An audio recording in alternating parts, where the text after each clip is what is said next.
नमस्कार, S4 note में आपका स्वागत है और यह वीडियो 66वीं बीपीएससी के पीटी को ध्यान में रख करके बनाया गया है। और आज के वीडियो में देखेंगे प्रैक्टिस सेट नंबर 3। पहला प्रश्न है कि वित्तीय आपातकाल की घोषणा को मंजूरी देने वाला प्रस्ताव संसद के दोनों सदनों के द्वारा पारित किया जा सकता है। इसका उत्तर क्या होगा? इसका उत्तर हो जाएगा ऑप्शन ए, साधारण बहुमत से। वित्तीय आपातकाल की घोषणा को मंजूरी देने वाला प्रस्ताव संसद के दोनों सदनों के द्वारा सामान्य बहुमत के द्वारा पारित किया जा सकता है, अर्थात सदन में उपस्थित एवं मतदान करने वालों का बहुमत। ऑप्शन ए सही उत्तर होगा। अगला प्रश्न है कि निम्न में से किस वीटो शक्ति का प्रयोग भारत के राष्ट्रपति के द्वारा नहीं किया जाता है? भारत के राष्ट्रपति के द्वारा कौन सा वीटो का प्रयोग नहीं किया जाता है? तो इसका उत्तर हो जाएगा ऑप्शन बी, विशेषित वीटो का प्रयोग। भारत के राष्ट्रपति में तीनों वीटो शक्तियां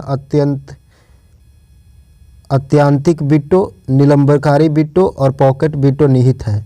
विशेषिक वीटो अमेरिका के राष्ट्रपति के द्वारा प्रयोग किया जाता है। अगला प्रश्न है कि राज्यसभा के संबंध में निम्न में से क्या सही नहीं है? राज्यसभा के संबंध में क्या सही नहीं है? इसका उत्तर क्या होगा? इसका उत्तर हो जाएगा ऑप्शन ई, इनमें से कोई नहीं या फिर एक से अधिक। विकल्प में दिए गए सभी कथन जो है वह सत्य है।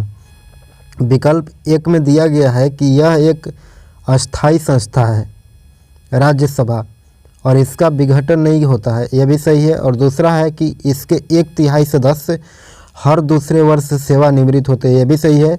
और संविधान ने राज्यसभा के सदस्य के लिए पदावधि का निर्धारण नहीं किया है, यह भी सही है। और चौथा है कि राज्यसभा के सदस्य के पदावधि 6 साल की होती है, यह भी सही है। तो इसका सही उत्तर हो जाएगा ऑप्शन ई, एक से अधिक या फिर इनमें से कोई नहीं।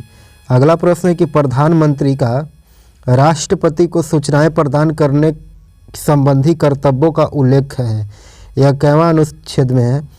इसका उत्तर क्या होगा? इसका उत्तर हो जाएगा ऑप्शन डी, अनुच्छेद 78 में।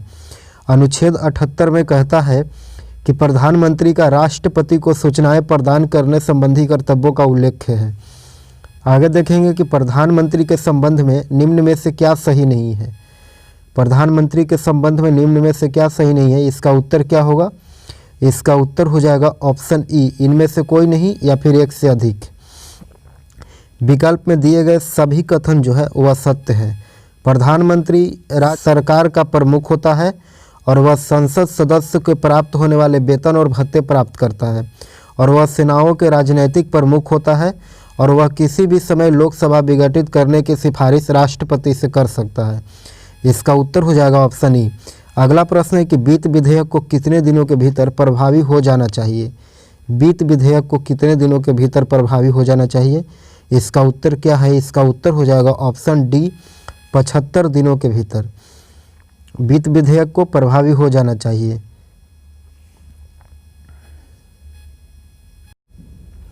अगला प्रश्न है कि निम्नलिखित में से कौन सुमेलित नहीं है?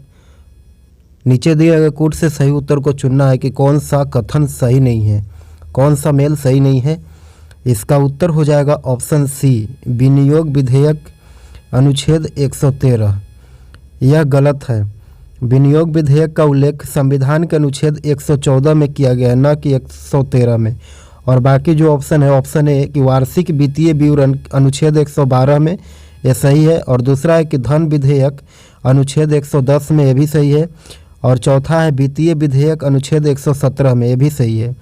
इसका उत्तर हो जाएगा ऑप्शन सी।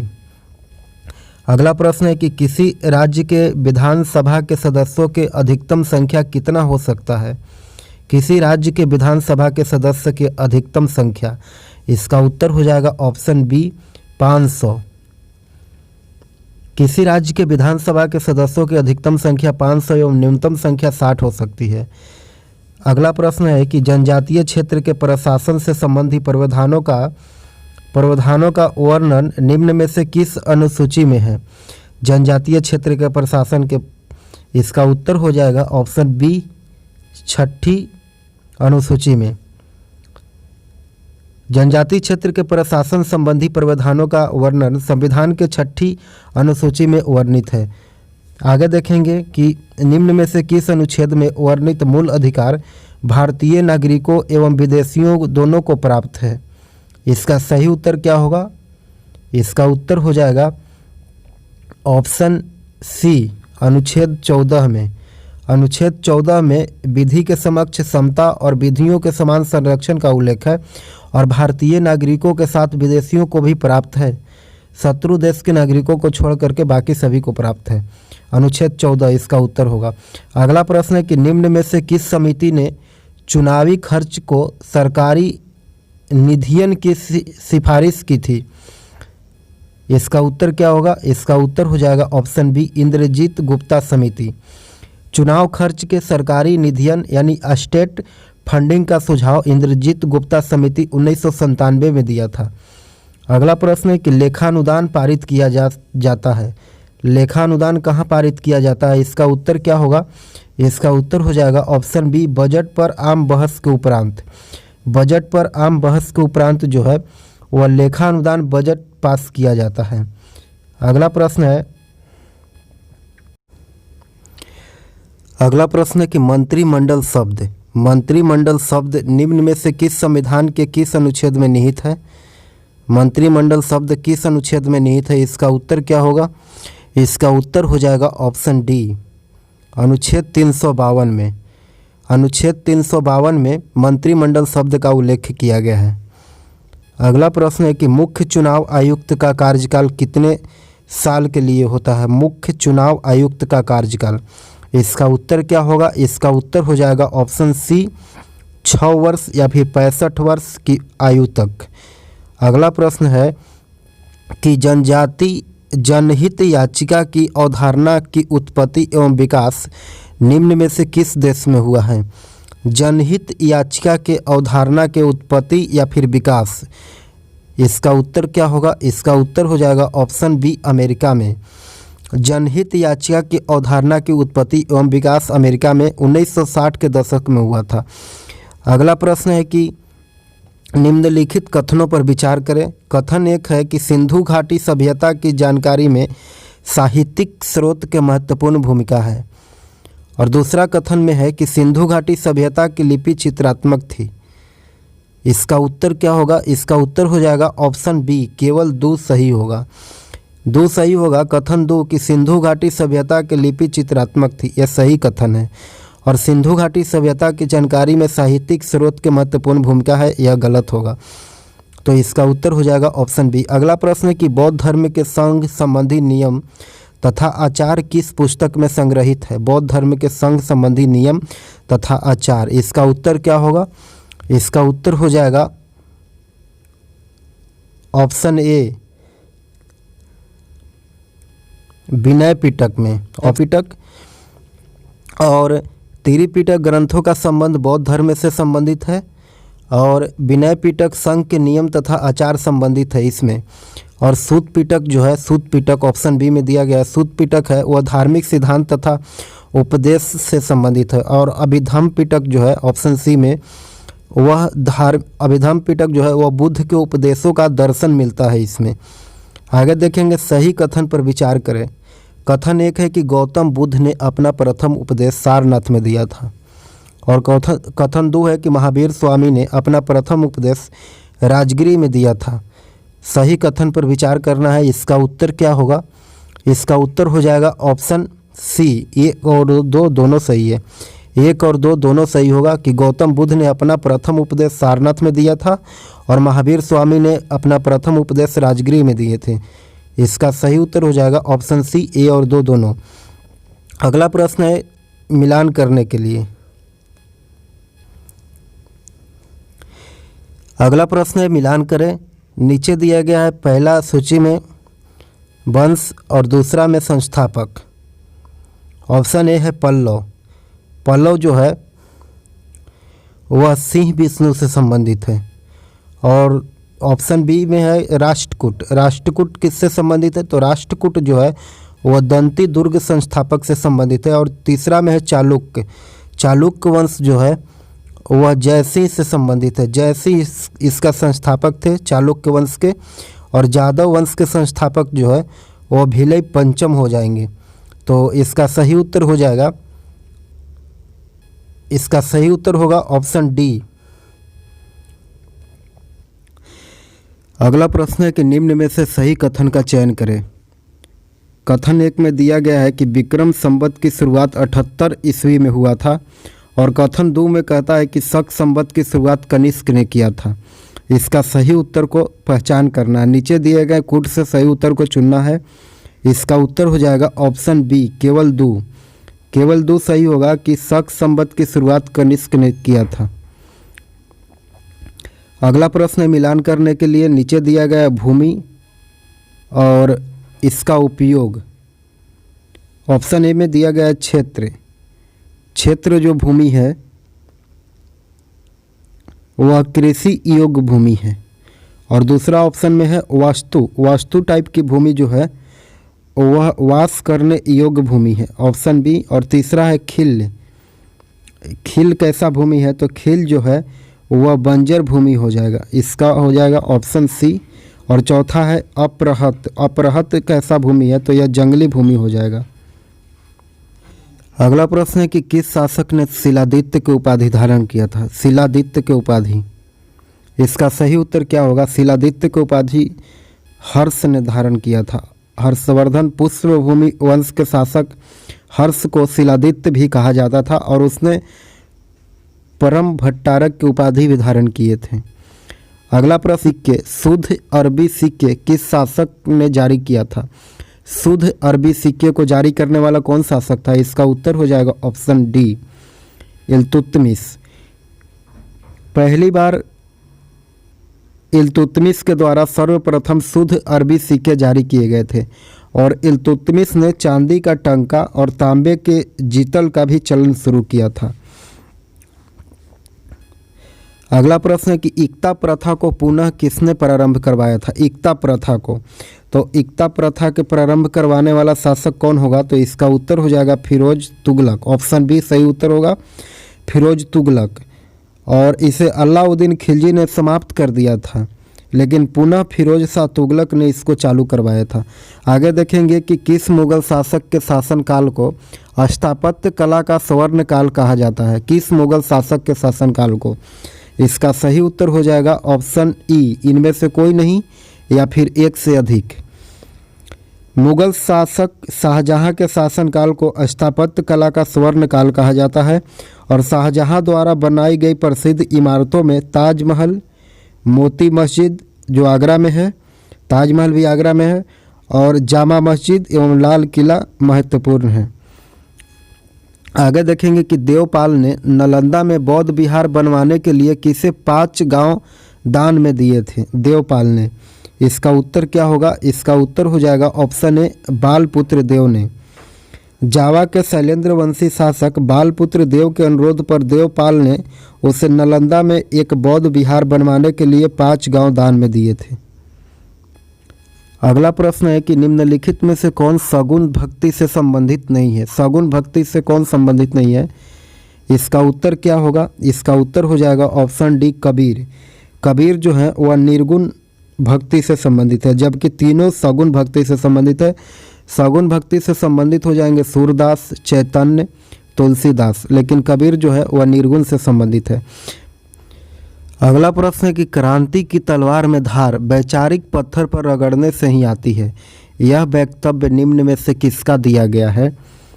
तो यह कथन जो है कि क्रांति की तलवार में धार वैचारिक पत्थर पर रगड़ने से आती है, यह भगत सिंह के द्वारा दिया गया है। आगे देखेंगे कि काकोरी कांड को निम्नलिखित में से किस संगठन के क्रांतिकारियों ने अंजाम दिया था। काकोरी कांड को, इसका उत्तर क्या होगा। काकोरी कांड को कौन सा संगठन क्रांतिकारी ने अंजाम दिया। इसका उत्तर हो जाएगा option B, Hindustan Republican Association. Hindustan Republican Association Kakori कांड को अंजाम दिया था। अगला प्रश्न है कि अतिवादी लोकतंत्र दल यानी रेडिकल डेमोक्रेटिक पार्टी की स्थापना किसके द्वारा किया गया था। रेडिकल डेमोक्रेटिक पार्टी की स्थापना, इसका उत्तर हो जाएगा ऑप्शन बी, एम एन राय के द्वारा। एन राय के द्वारा, और इसकी स्थापना 1940 में किया गया था। अगला प्रश्न है कि श्रीरंगपट्टनम के संधि किनके मध्य हुआ था? श्रीरंगपट्टनम के संधि किनके मध्य हुआ था? श्रीरंगपट्टनम के संधि, तो इसका सही उत्तर हो जाएगा ऑप्शन डी, टीपू सुल्तान एवं कर्नवालिस के संबंध में हुआ था श्रीरंगपट्टनम के संधि। और तृतीय एंग्लो मैसूर युद्ध 1790 से 92 के बीच टीपू सुल्तान और कर्नवालिस के मध्य 1792 में श्रीरंगपट्टनम के संधि भी हुआ था। अगला प्रश्न है कि मद्रास महाजन सभा का गठन कब हुआ था? मद्रास महाजन सभा का गठन जो है वह 1884 में हुआ था। इसका उत्तर हो जाएगा ऑप्शन बी, 1884 में। अगला प्रश्न है कि जीना विभाजन चाहते हैं या नहीं?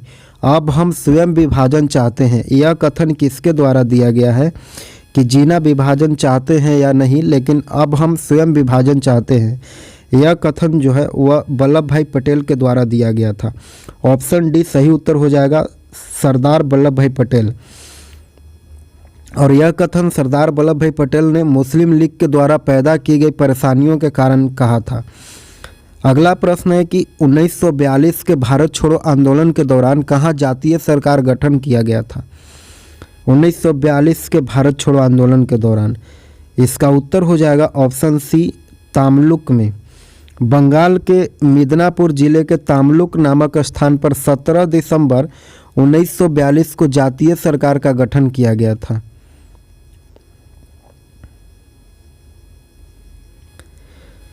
अगला प्रश्न है कि मंगल पांडे ने विद्रोह किया था। मंगल पांडे ने कहाँ विद्रोह किया था? तो मंगल पांडे ने बैरकपुर में विद्रोह किया था। इसका उत्तर हो जाएगा ऑप्शन सी, बैरकपुर छावनी में 29 मार्च 1857 को यह विद्रोह हुआ था।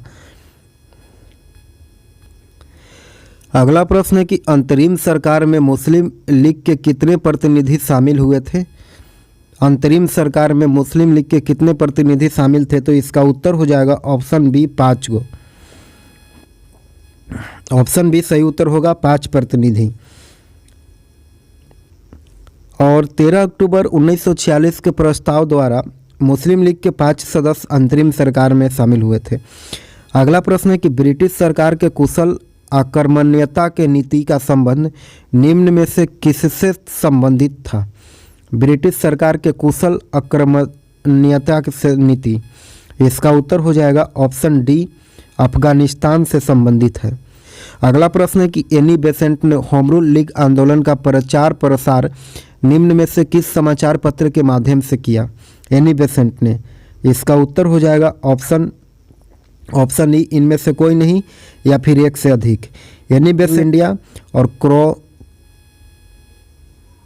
कॉमनवेल्थ, न्यू इंडिया और कॉमनवेल्थ के तहत। अगला प्रश्न है कि किस वायसराय के कार्यकाल के दौरान श्वेत विद्रोह हुआ था?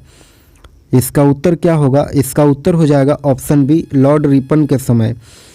लॉर्ड रिपन के समय 1880 से 84 के समय प्रस्तुत इल्बर्ट बिल में न्यायाधीशों को यूरोपीय मुकदमे को सुनने का अधिकार दिया गया था और भारत में रहने वाले अंग्रेजों ने इसका विरोध किया और इसे ही श्वेत विद्रोह के नाम से जाना जाता है। अगला प्रश्न है कि ब्रिटिश व्यापारी भारतीय उत्पादकों, कारीगरों एवं शिल्पियों को अग्रिम संविदा यानी पेशगी के रूप में धन राशि दे देते थे और इस प्रथा को क्या कहा जाता था? इस प्रथा को ददनी प्रथा कहते थे। ऑप्शन डी सही उत्तर होगा कि ब्रिटिश शासनकाल के दौरान ददनी प्रथा के अंतर्गत ब्रिटिश व्यापारी उत्पादक, कारीगरों एवं शिल्पियों को अग्रिम संविदा के रूप में धन दे देते थे, उसको ददनी प्रथा के नाम से जानता है। अगला प्रश्न है कि निम्नलिखित में से कौन सुमेलित नहीं है? नीचे दिए गए कूट से मिलान करना है कि कौन सा कथन जो है वह सुमेलित नहीं है, कौन सा ऑप्शन जो है वह सुमेलित नहीं है। इसका उत्तर हो जाएगा ऑप्शन ए, प्रार्थना समाज 1865। यह गलत है, यह सुमेलित नहीं होगा। प्रार्थना समाज के स्थापना आत्माराम पांडुरंग ने 1867 में दिया था, न कि 65 में। इसका उत्तर हो जाएगा 1867 सही उत्तर होगा ऑप्शन ए। अगला प्रश्न है कि नमक सत्याग्रह के दौरान महात्मा गांधी के गिरफ्तार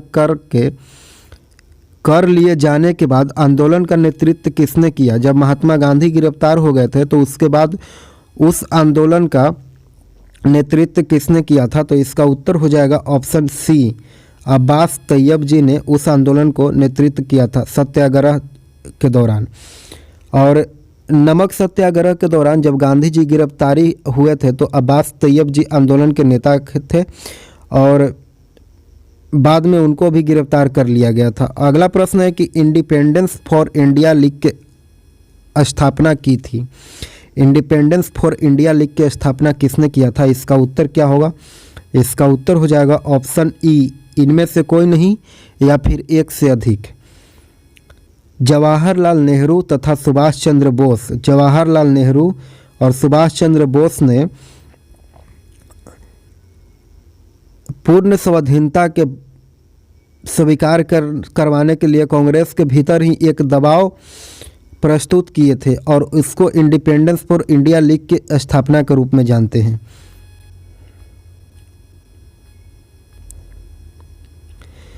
अगला प्रश्न है कि किस तिथि को मुस्लिम लीग ने मुक्ति दिवस के रूप में मनाया था, इसका उत्तर क्या होगा, इसका उत्तर हो जाएगा ऑप्शन सी, 22 दिसंबर 1939 को।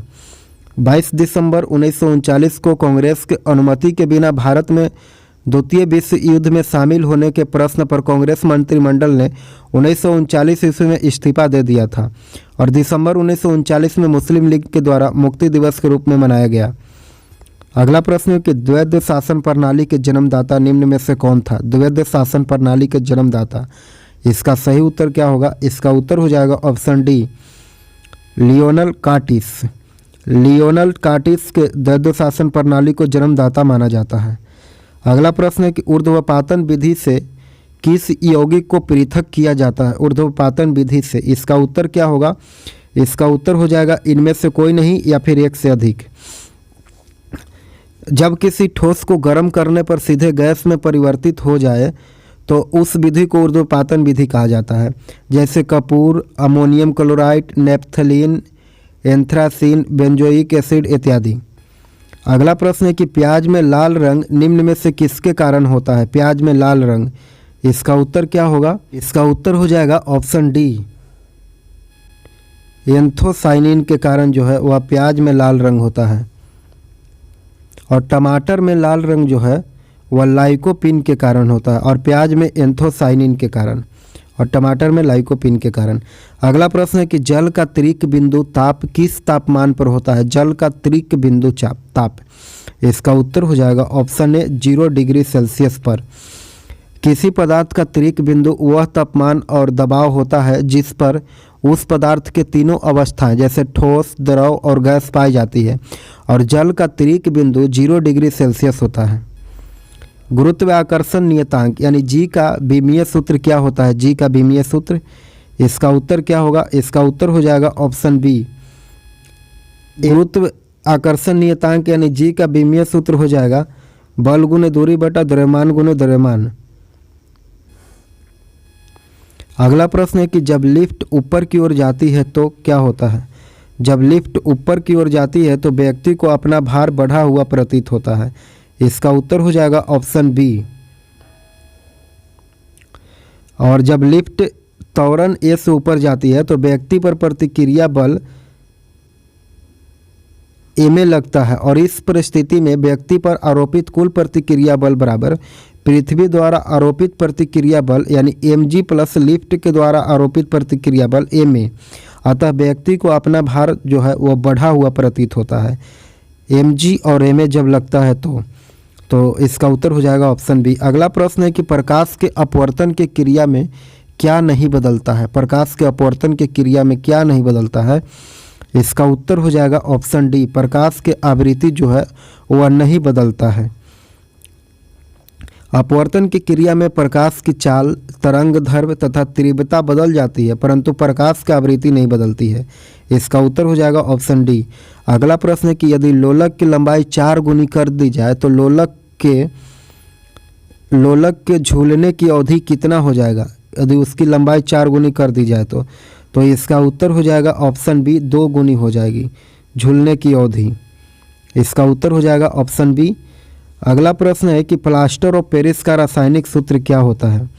प्लास्टर ऑफ पेरिस का रासायनिक सूत्र, इसका उत्तर हो जाएगा option A. Plaster of Paris का रासायनिक सूत्र है CaSO4 × ½ इसका उत्तर हो जाएगा ऑप्शन ए। और जिप्सन का रासायनिक सूत्र हो जाएगा CaSO4 × 2H2O।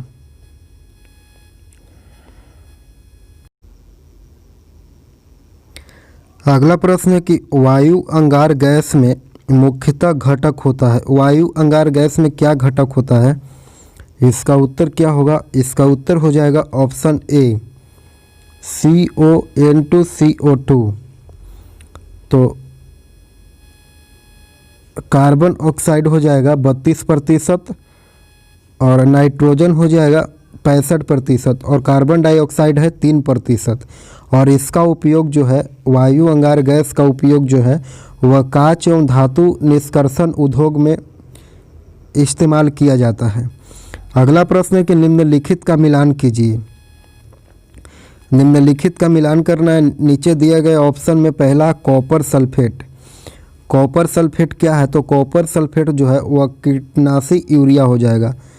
इसका उत्तर होगा ऑप्शन बी। और दूसरा में है पेनिसिलिन। पेनिसिलिन क्या है, तो पेनिसिलिन जो है वह प्रतिजैविक है। और तीसरा में है यूरिया, तो यूरिया जो है वह उर्वरक है। और चौथा में है मैलाथियान। मैलाथियान क्या है, तो मैलाथियान जो है वह फंगस नाशी है। फंगस नाशी, ऑप्शन सी इसका सही उत्तर होगा। अगला प्रश्न है कि निम्नलिखित में से कौन सा जीवाणु वायुमंडलीय नाइट्रोजन स्थिरीकरण नहीं करता है। कौन सा जीवाणु है जो नाइट्रोजन का स्थिरीकरण नहीं करता है। इसका उत्तर हो जाएगा ऑप्शन बी एगैरिकस जो है वह वायुमंडलीय स्थिरीकरण नहीं करता है। और राइजोबियम एनाबिना और एजोटोबैस्टक जो है यह वायुमंडलीय नाइट्रोजन का स्थिरीकरण करता है, लेकिन ऑप्शन बी इसका उत्तर होगा। अगला प्रश्न है कि निम्नलिखित में से कौन सा मेंडुला ऑब्लोगेटा का कार्य नहीं है। इसका उत्तर क्या होगा। इसका उत्तर हो जाएगा ऑप्शन डी पेशियों के संकुचन पर नियंत्रण करना सेरिब्रम का काम है, न कि मेंडुला ऑब्लोगेटा का। अगला प्रश्न है कि जीन के कार्यात्मक इकाई क्या है। जीन की कार्यात्मक इकाई क्या होगा। इसका सही उत्तर हो जाएगा ऑप्शन बी सिस्ट्रॉन। सिस्ट्रॉन जो है वह जीन का कार्यात्मक इकाई है। और जीन के उत्परिवर्तन की इकाई क्या होगा, तो जीन के उत्परिवर्तन की इकाई होगा म्यूटॉन। और जीन के पुनः संयोजन की इकाई हो जाएगा रेकॉन। आगे देखेंगे कि निम्न में से कौन से विटामिन का निर्माण मनुष्य के शरीर में होता है। कौन से विटामिन का निर्माण जो है वह मनुष्य के शरीर में होता है, तो इसका उत्तर हो जाएगा ऑप्शन ई इनमें से कोई नहीं या फिर एक से अधिक। तो मानव शरीर में विटामिन डी, विटामिन ई का निर्माण होता है, विटामिन डी भी और विटामिन ई भी। तो इसका सही उत्तर हो जाएगा ऑप्शन ई। अगला प्रश्न है कि स्तनधारियों के भ्रूण में आरबीसी बनता है। आरबीसी कहाँ बनता है स्तनधारियों के भ्रूण में, तो इसका सही उत्तर हो जाएगा ऑप्शन ए यकृत में। स्तनधारियों के भ्रूण में यकृत में आरबीसी बनता है। आगे देखेंगे कि इनमें से कौन सा हार्मोन पीयूष ग्रंथि से स्रावित नहीं होता है। कौन सा हार्मोन जो है वह पीयूष ग्रंथि से स्रावित नहीं होता है, तो इसका सही उत्तर हो जाएगा ऑप्शन डी कैल्सीटोनिन जो है वह पीयूष ग्रंथि से स्रावित नहीं होता है। पीयूष ग्रंथि से स्रावित नहीं होता है कैल्सीटोनिन। बाकी मानव विरोधी हार्मोन, थायराइड स्टिमुलेटिंग हार्मोन और प्रोलैक्टिन हार्मोन, ये तीनों जो है वह पीयूष ग्रंथि से स्रावित होता है। अगला प्रश्न है कि कौन सा पदार्थ पौधे के लिए एक सूक्ष्म पोषक होता है। पौधे के लिए सूक्ष्म पोषक के रूप में काम करता है। इसका सही उत्तर क्या होगा। इसका उत्तर हो जाएगा ऑप्शन डी बोरॉन। बोरॉन जो है पौधे के लिए एक सूक्ष्म पोषक होता है। आगे देखेंगे कि शरीर के विभिन्न ग्रंथियां किस ऊतक से बनती है। शरीर के विभिन्न ग्रंथियां जो है वह किस ऊतक से बनती है, तो इसका उत्तर हो जाएगा ऑप्शन ए उपकला ऊतक से। उपकला ऊतक से बनता है शरीर के विभिन्न ग्रंथियां। अगला प्रश्न देखेंगे कि डीएनए के श्रृंखलाएं बंधी होती है, तो डीएनए के श्रृंखला किससे बंधित होती है, तो डीएनए के श्रृंखला जो है वह हाइड्रोजन बंध से बंधी होती है। अगला प्रश्न है कि मादा जनन तंत्र में किसको मुख्य जनन अंग कहा जाता है। जनन तंत्र में किसको मुख्य जनन अंग कहा जाता है, इसका सही उत्तर हो जाएगा ऑप्शन ए डिंबवाही नलिका को। डिंबवाही नलिका मादा जनन अंग का सबसे महत्वपूर्ण अंग है। अगला प्रश्न है कि किस राज्य में भारत के पहले तैरते हुए सौर ऊर्जा संयंत्र का शुभारंभ किया गया है, इसका सही उत्तर हो जाएगा ऑप्शन ए राजस्थान में। राजस्थान के चित्तौड़गढ़ के धौसुंडा बांध पर वेदांत कंपनी के द्वारा देश का पहला तैरता हुआ सौर ऊर्जा संयंत्र का उद्घाटन किया गया है। आगे है कि यूएनडीपी के वैश्विक बहुआयामी निर्धनता सूचकांक 2019 के रिपोर्ट के अनुसार भारत में सबसे तेजी से गरीबी हटाने वाला राज्य कौन सा है। भारत में सबसे तेजी से गरीबी हटाने वाला राज्य जो है वह झारखंड हो जाएगा, ऑप्शन बी सही उत्तर होगा।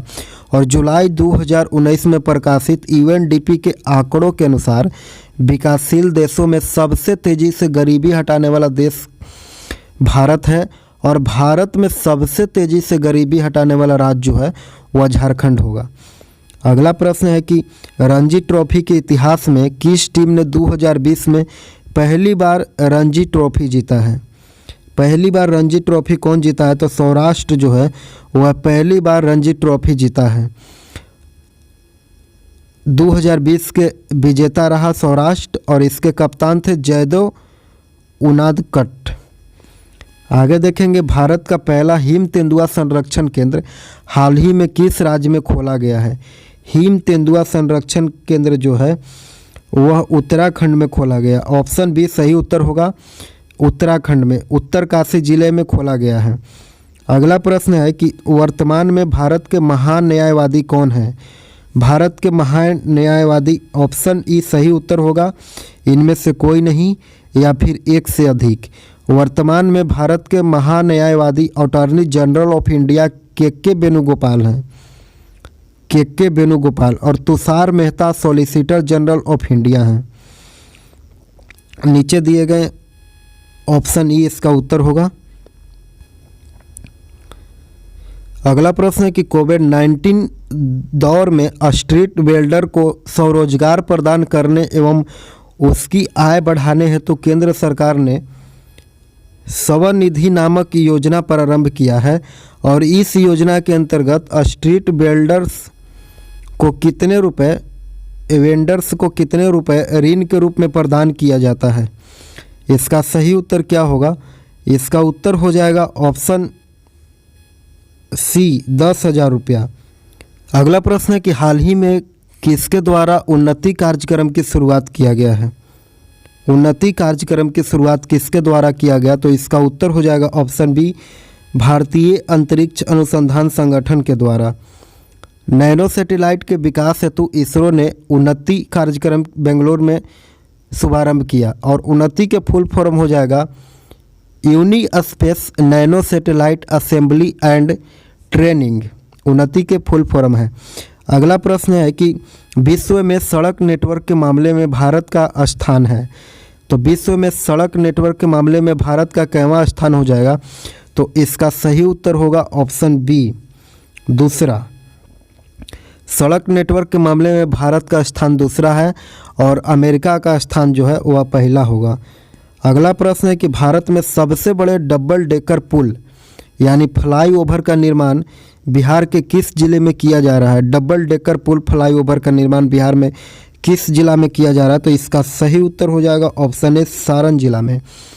अगला प्रश्न है कि गांधी के पथ पर और महात्मा गांधी के जीवन यात्रा किसकी कृति है, यानी किसके द्वारा लिखा गया। गांधी के पथ पर और महात्मा गांधी के जीवन यात्रा, इसका उत्तर हो जाएगा option D doctor Kiran Kumari के द्वारा।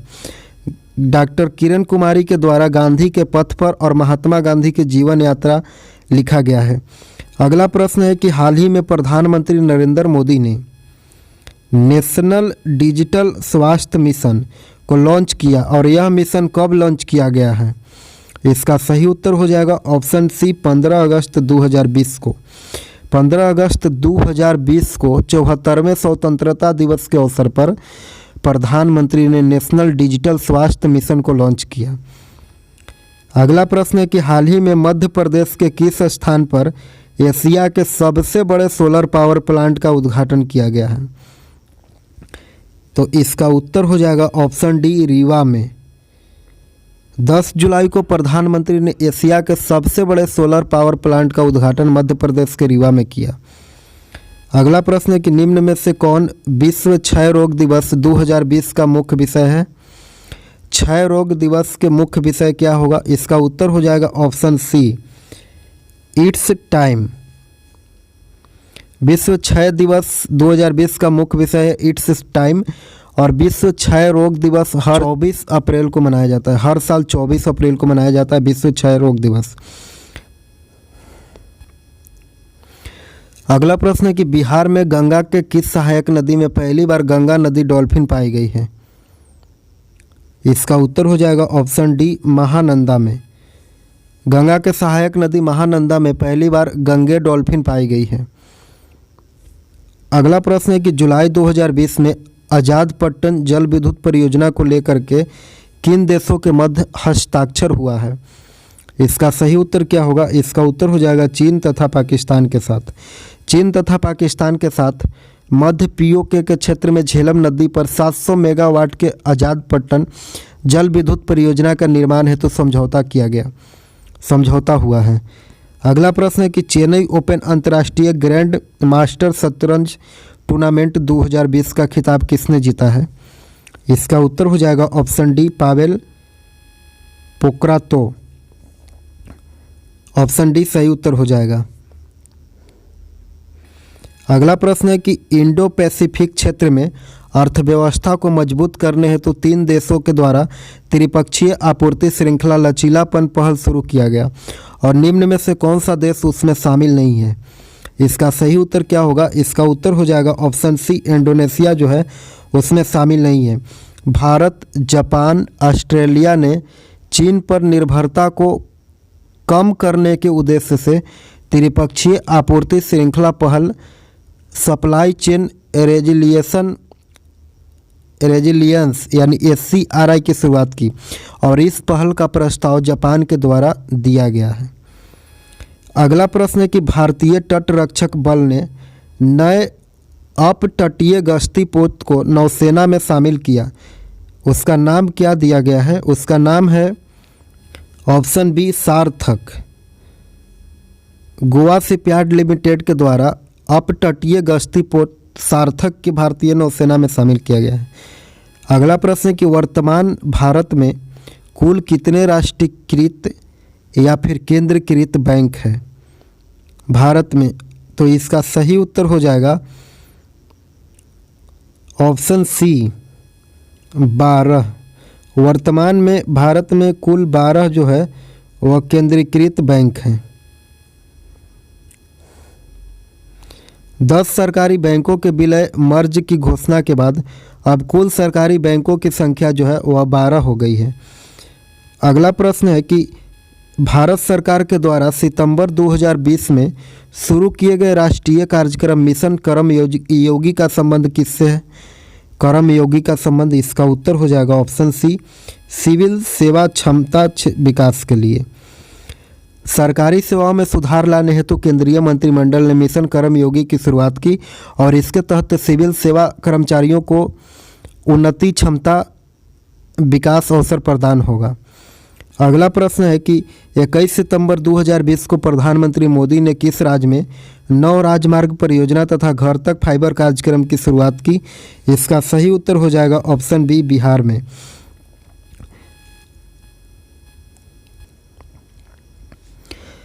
अगला प्रश्न है कि हाल ही में निम्न में से किस केंद्र शासित प्रदेश में जैव विविधता परिषद की स्थापना की गई है? इसका सही उत्तर हो जाएगा ऑप्शन सी, जम्मू कश्मीर में। सितंबर 2020 में जैव विविधता परिषद की स्थापना जो है वह जम्मू कश्मीर में किया गया। अगला प्रश्न है कि बिहार के किन महिलाओं को 8 मार्च 2020 को राष्ट्रपति रामनाथ कोविंद के द्वारा नारी शक्ति पुरस्कार से सम्मानित किया गया? नारी शक्ति पुरस्कार से सम्मानित किया गया। इसका सही उत्तर हो जाएगा ऑप्शन ई, इनमें से कोई नहीं या फिर एक से अधिक। बिहार की 2 महिला बीना सिंह और भावना कंठ, बीना देवी या फिर भावना कंठ को, और इनके साथ ही 16 और महिलाओं को नारी शक्ति पुरस्कार से सम्मानित किया गया है। अगला प्रश्न है कि 19वें एशियाई खेल 2022 का आयोजन किस देश में किया जाएगा?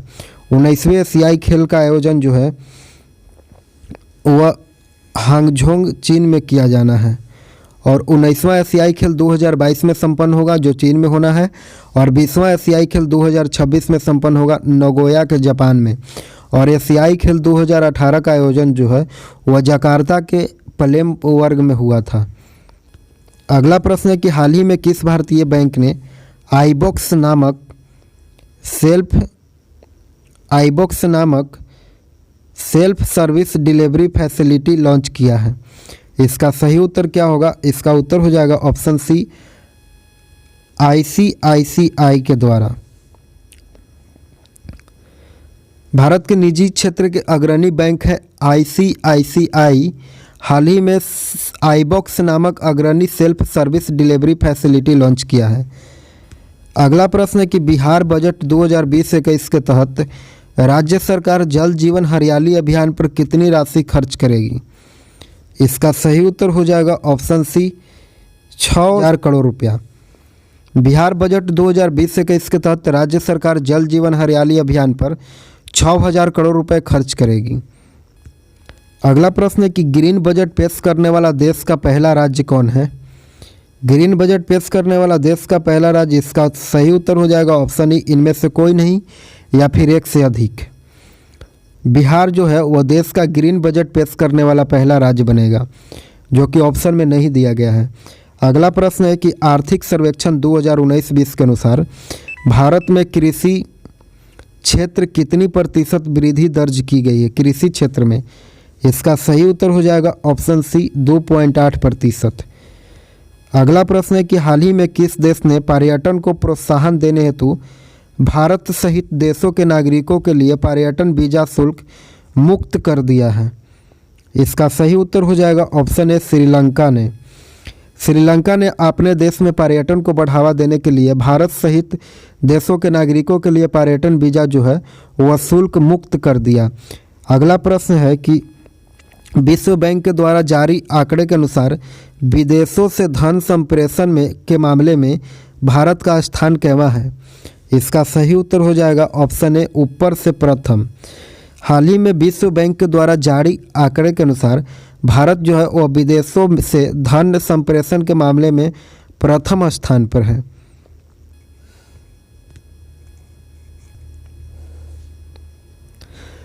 अगला प्रश्न है कि किस सिख गुरु ने बिहार में गया, राजगीर, पटना, भागलपुर आदि की यात्रा की थी? इसका सही उत्तर हो जाएगा ऑप्शन ए, गुरु नानक देव ने। गुरु नानक देव बिहार में गया, राजगीर, पटना, मुंगेर, भागलपुर की यात्रा की थी।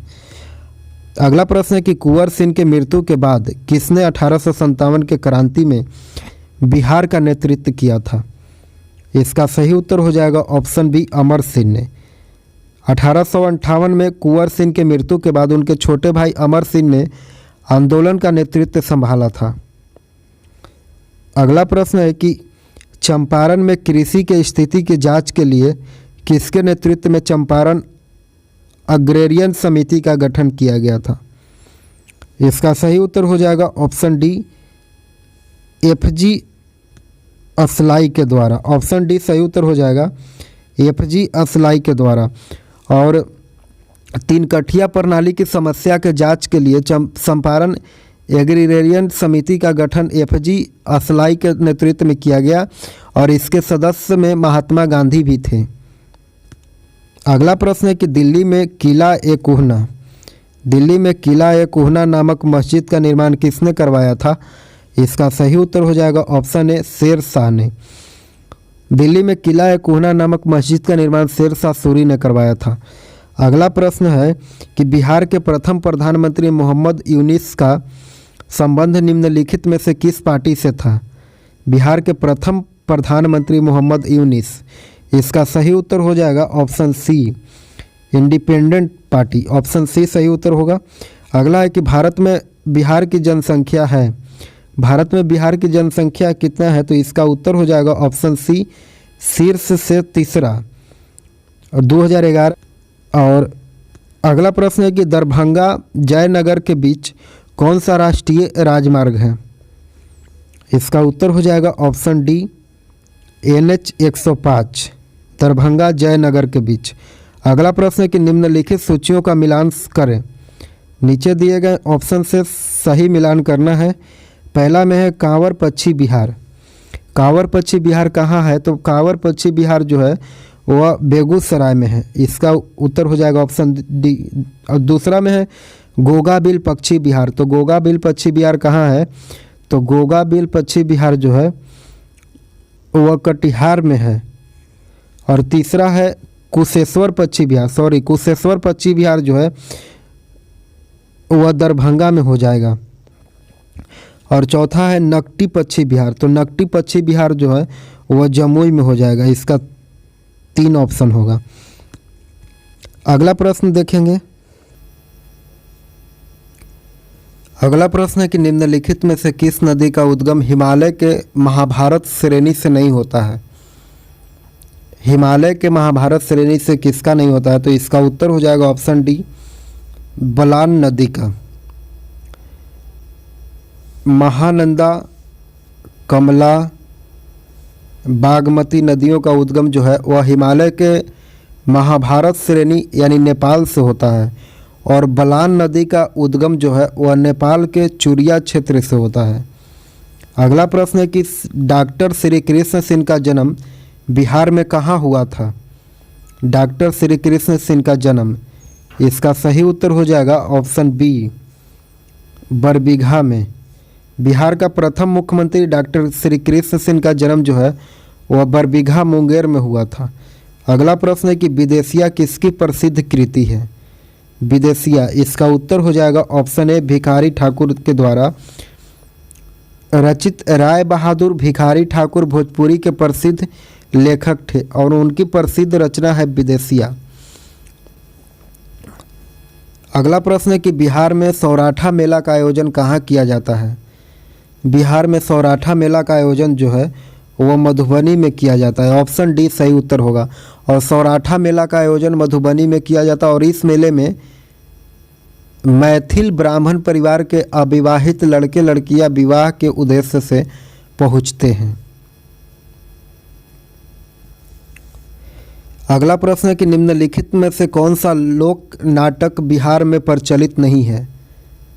नीचे दिए गए ऑप्शन से सही उत्तर को चुनना है। इसका उत्तर हो जाएगा ऑप्शन ई इनमें से कोई नहीं या फिर एक से अधिक। सभी लोक नाटक जो है वह बिहार से संबंधित है, जैसे जट जाटिन, डोमकच, समा चकेवा और विदेशिया, ये सब जो है बिहार से संबंधित है। अगला है बिहार राज्य में कार्यपालिका का प्रधान होता है। कौन होता है बिहार राज्य में कार्यपालिका का प्रधान? इसका सही उत्तर हो जाएगा ऑप्शन बी राज्यपाल जो है वह कार्यपालिका के प्रधान होता है।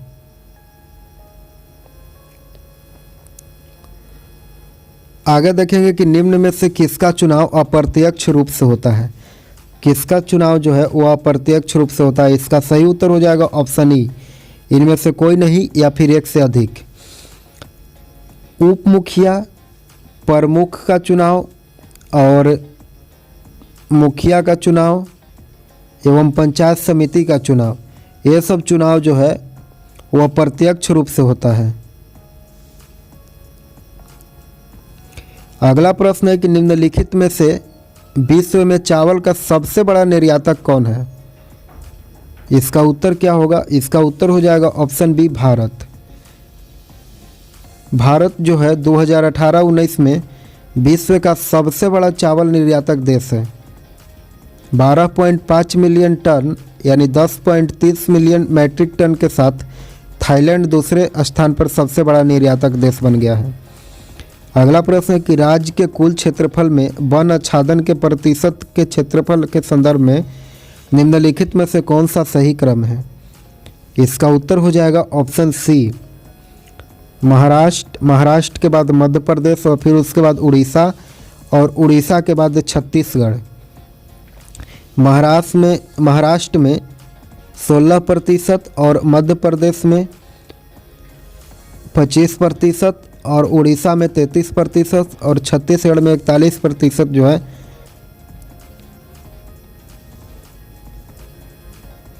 वह वन आच्छादन प्रतिशत के संदर्भ में उल्लेखित है।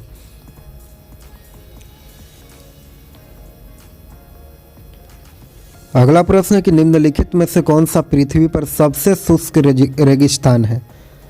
इसका उत्तर हो जाएगा ऑप्शन बी, आटाकामा। आटाकामा दक्षिण अमेरिका का मरुस्थल है और पृथ्वी पर सबसे शुष्क मरुस्थल में से एक है। अगला प्रश्न है कि स्ट्रेट ऑफ जोहोर निम्नलिखित में से किन दो देशों को अलग करता है? स्ट्रेट ऑफ जोहोर, इसका उत्तर हो जाएगा ऑप्शन बी। ऑप्शन बी सही उत्तर होगा। को कौन अलग करता है? तो सिंगापुर और मलेशिया को जो है वह जोहोर जलडमरू मध्य अलग करता है।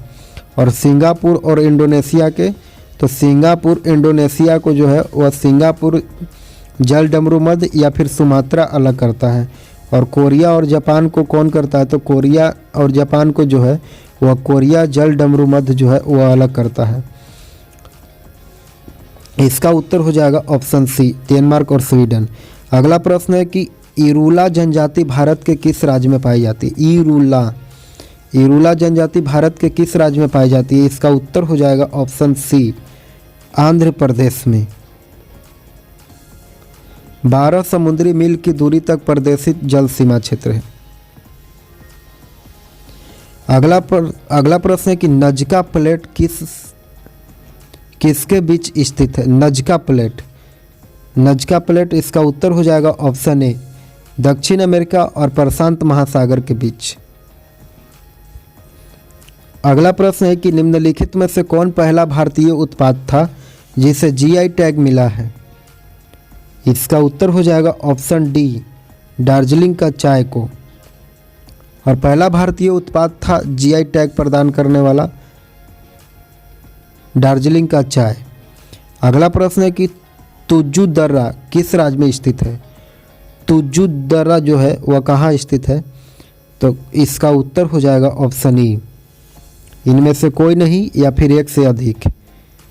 तुज्जू दर्रा मणिपुर के दक्षिण पूर्व में म्यांमार सीमा पर स्थित है और इस दर्रे से होकर के म्यांमार के लिए जाता एक मार्ग है। अगला है कि बांग्लादेश में ब्रह्मपुत्र नदी किस नाम से जानी जाती है? इसका सही उत्तर हो जाएगा ऑप्शन सी, जमुना। अगला प्रश्न है कि भारत का सबसे अधिक हेमेटाइट कहाँ स्थित है? भारत का सबसे अधिक हेमेटाइट, इसका उत्तर हो जाएगा उड़ीसा में। अगला प्रश्न है कि भारत के किस राज्य या फिर केंद्र शासित प्रदेश में सबसे अच्छी गुणवत्ता वाला एंथ्रोसाइट कोयला पाया जाता है? सबसे अच्छी गुणवत्ता वाला एंथ्रोसाइट कोयला जो है वह जम्मू कश्मीर में पाया जाता है। इसका सही उत्तर हो जाएगा ऑप्शन एक, जम्मू कश्मीर। अगला प्रश्न है कि भारत में किस क्रम की चट्टानों में हीरा पाया जाता है? भारत के किस क्रम के चट्टान में हीरा पाया जाता है? इसका सही उत्तर हो जाएगा ऑप्शन बी, विंध्यन क्रम के चट्टान में हीरा पाया जाता है और यह चट्टान मध्य प्रदेश में पाई जाती है, विंध्य श्रेणी के चट्टान। अगला प्रश्न है कि प्राकृतिक रबड़ के उत्पादन में विश्व में भारत का कौन सा स्थान पाया जाता है? प्राकृतिक रबड़ के उत्पादन में भारत का स्थान 6ठा हो जाएगा। अगला प्रश्न है कि सतपुड़ा रेंज के सबसे ऊंची चोटी कौन सी है? इसका उत्तर क्या होगा? इसका उत्तर हो जाएगा ऑप्शन बी, धूपगढ़ी। अगला प्रश्न है कि भारत में भूतापीय ऊर्जा के संयंत्र किस राज्य में या फिर केंद्र शासित प्रदेश में है? इसका सही उत्तर क्या होगा? इसका उत्तर हो जाएगा ऑप्शन ई, इनमें से कोई नहीं या फिर एक से अधिक। भारत में भूतापीय ऊर्जा के संयंत्र हिमाचल प्रदेश में मणिकरण और लद्दाख में पुंगा घाटी में स्थित है। अगला प्रश्न है कि निम्न में से किस मद को राष्ट्रीय आय की गणना करते समय किया जाता है? इसका सही उत्तर हो जाएगा ऑप्शन ई, इनमें से कोई नहीं या फिर एक से अधिक। राष्ट्रीय आय की गणना में मध्यवर्ती वस्तुओं, हस्तांतरण भुगतान, पूंजीगत लाभ और अंशों आदि का विक्रय से प्राप्त राशि, गृहिणियों को सेवाओं का मूल्य, काला धन आदि को शामिल नहीं किया जाता है। अगला प्रश्न है कि आर्थिक समृद्धि और आर्थिक विकास में निम्न में से कौन सा उपयुक्त अंतर हो जाएगा? इसका सही उत्तर हो जाएगा ऑप्शन ए। आर्थिक समृद्धि मात्रात्मक अवधारणा है जबकि आर्थिक गुणात्मक अवधारणा है। अगला प्रश्न है कि भारत में भारतीयों द्वारा खोला गया पहला बैंक निम्न में से कौन सा है? इसका उत्तर क्या होगा? इसका उत्तर हो जाएगा option D, Awadh commercial bank. Bharat में खोला गया प्रथम बैंक है वह यूरोपियों के द्वारा खोला गया था हिंदुस्तान बैंक, और भारतीयों के द्वारा खोला गया बैंक है अवध कमर्शियल बैंक, और संयुक्त पूंजी से खोला गया बैंक जो है वह इलाहाबाद बैंक हो जाएगा, इलाहाबाद बैंक।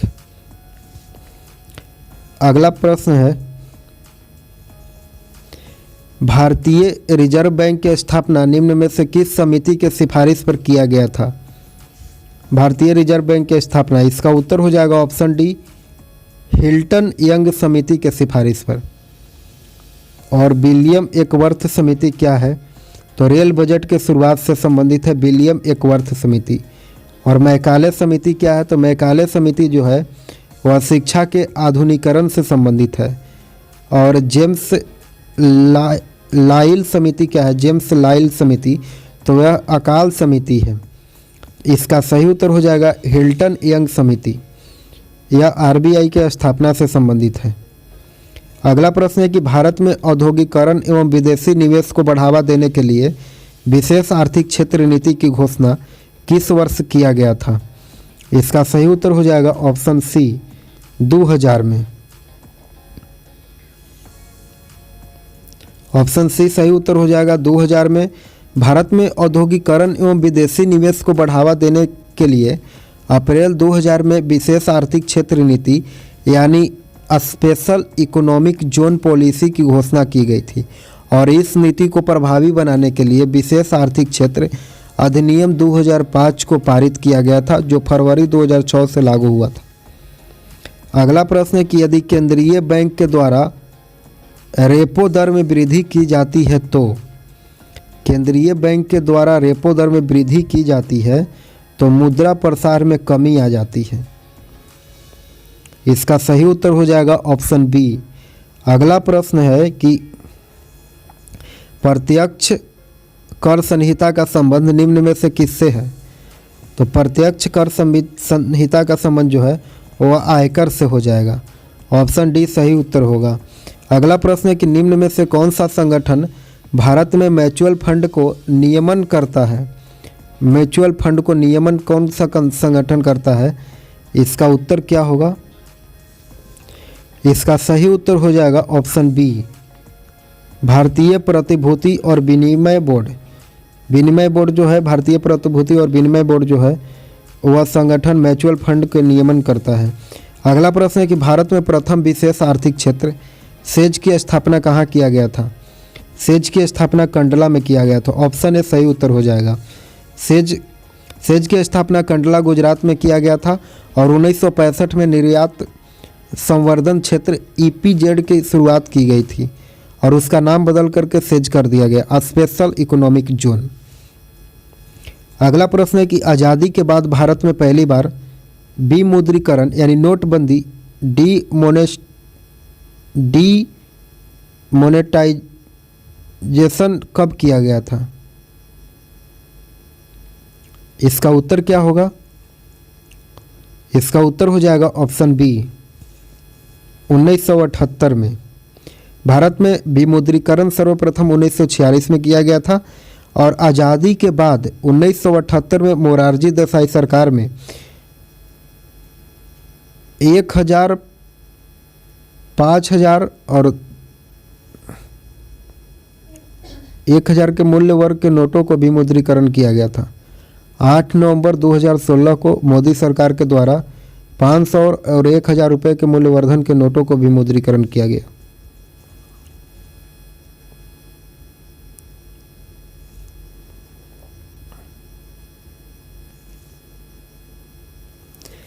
अगला प्रश्न है कि निम्नलिखित में से कौन सा देश सुरक्षा परिषद के अस्थायी सदस्य नहीं है? इसका सही उत्तर हो जाएगा ऑप्शन सी जर्मनी।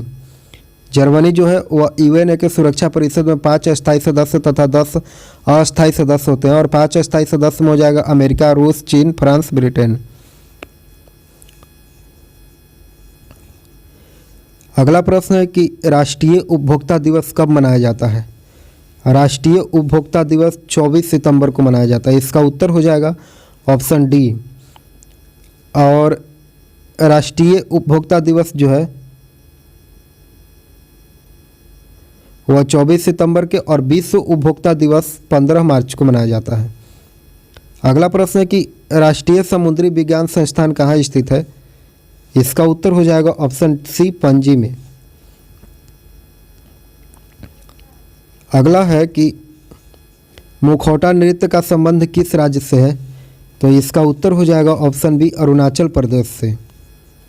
अगला प्रश्न है कि निम्न में से कौन सा एक भारत का कृत्रिम बंदरगाह नहीं है? भारत का कृत्रिम बंदरगाह कौन सा नहीं है? इसका उत्तर हो जाएगा ऑप्शन सी कोच्चि जो है वह कृत्रिम बंदरगाह नहीं है। चेन्नई, तूतीकोरिन, एन्नौर इत्यादि जो है भारत के लिए कृत्रिम बंदरगाह है, लेकिन विशाखापट्टनम, मुंबई भारत के प्राकृतिक बंदरगाह हैं।